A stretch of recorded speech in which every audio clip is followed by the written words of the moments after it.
During today's webcast, we will explore some of the challenges families face when undertaking Bird's therapy programme with their child. We'll also discuss strategies families may wish to consider to aid cooperation. Our son was very young at the time, so it took two of us to do the programme, which meant that we had to fit it in around when the two of us were available, and that was either very early in the morning before school or after tea time, which wasn't a great time because our child was he was only 4 at the time when he started. I think as well, because the two of us were involved, we then had another child that wasn't involved, so that was quite hard as well, because in a way they felt left out.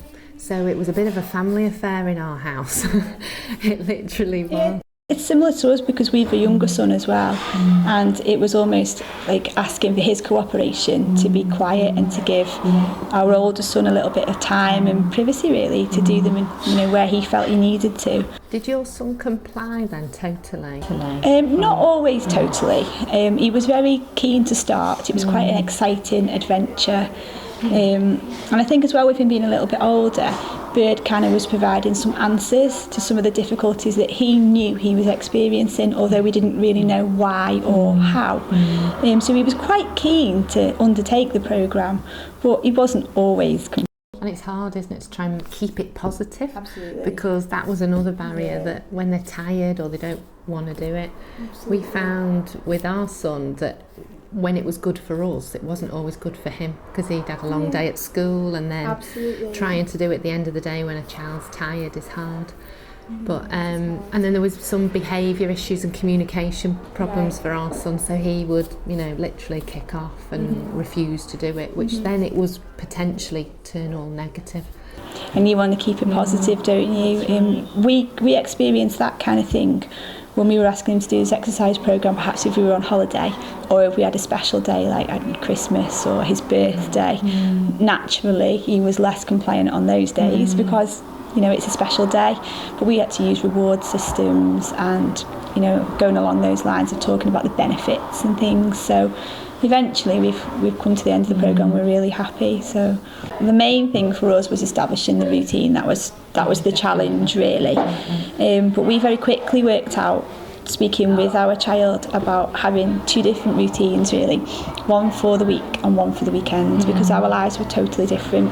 I worked in the week, his dad worked various different shifts throughout 7 days, but with me being at home more at the weekend, we could afford to be a little bit more flexible with his times. So we sort of planned out between us that he would do them in the mornings in the week and in the evenings in the weekend. And did your child choose, setting that up in the beginning? Did he take any part? How he would adapt to it, we thought, he'll enjoy doing this, and in the early days he did. In the first couple of weeks it didn't seem to matter, and then he started to want to establish his own routine, and things like we didn't think about the environment we were asking him to do them in, and he didn't want to do them when he'd eaten, for example, which is not something we'd given any thought to, because obviously we weren't doing them ourselves. He always said he didn't want to do it after eating because it was uncomfortable, so we had to tweak things slightly for that. And he found out that he liked the lights quite low and no distractions like the TV or his younger brother. Ours was chaos.